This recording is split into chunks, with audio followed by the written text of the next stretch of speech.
Fala, galerinha, bom dia, boa tarde, boa noite. Quem fala é o professor Christian. Vamos corrigir a primeira questão do nosso simulado de História do Brasil. Desculpem a cara de sono, a correria está forte. E uma leve alergia no olho que eu não faço ideia do que seja. Devo ter negado alguma coisa para uma grávida. Como o número de mulheres que eu me relaciono ultimamente se reduz a minha esposa e a minha sogra, temos uma novidade. Ou não, talvez, quem sabe.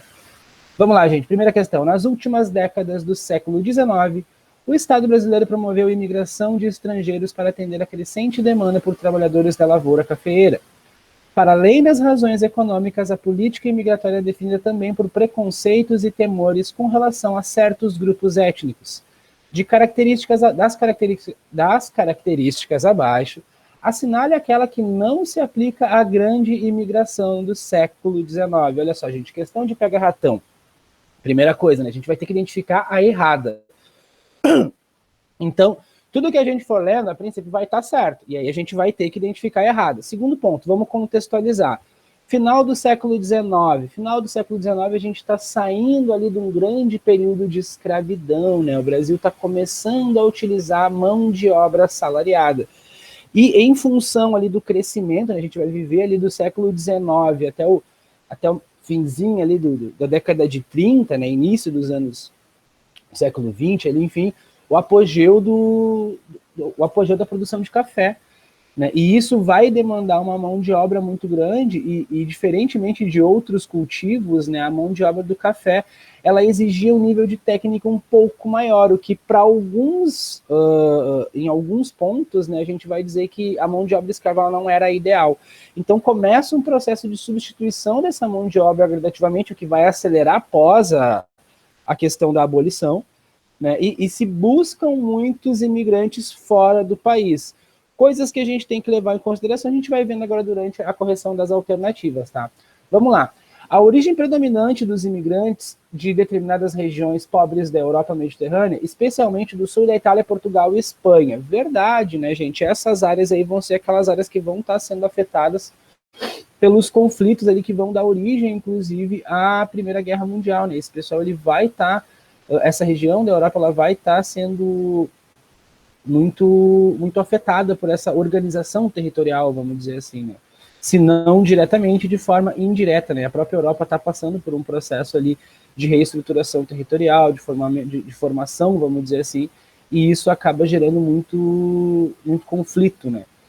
O agenciamento de imigrantes da Europa por meio da oferta de passagem gratuita, como forma de concorrer com outros centros de atração de imigração, como os Estados Unidos e a Austrália. Verdade, né, gente? E de graça naquela, né? O ganho grátis, né?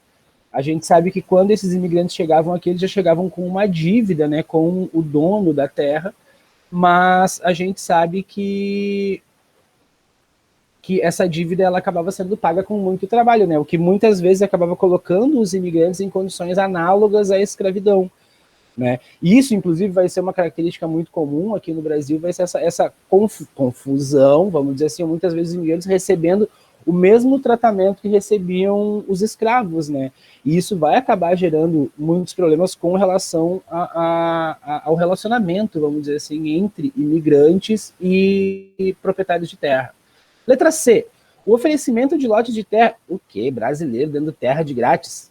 O oferecimento de lotes de terra e auxílio financeiro a todos os imigrantes que se dirigissem para o Brasil, especialmente aqueles que se instalassem nos sertões de Goiás e Mato Grosso. Aqui a gente já tem duas contradições, né, gente? Primeiro, a gente sabe que, de acordo com a lei de terras, né, que a gente conversou, já no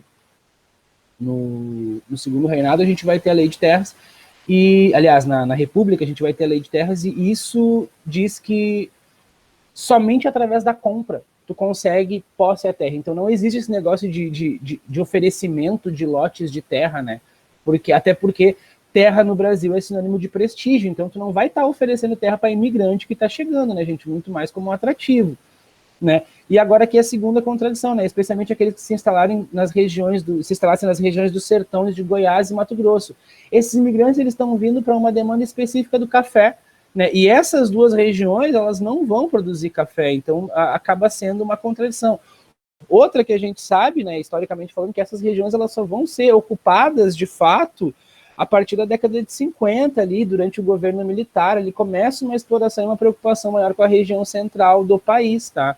Essas regiões de Pantanal, principalmente, elas não vão ser ocupadas nesse período aqui que a gente está falando. Eram regiões que ainda eram desconhecidas, ainda rolava todo aquele glamour de sociedades secretas, enfim, de sociedades secretas, de cidades secretas, enfim, tá?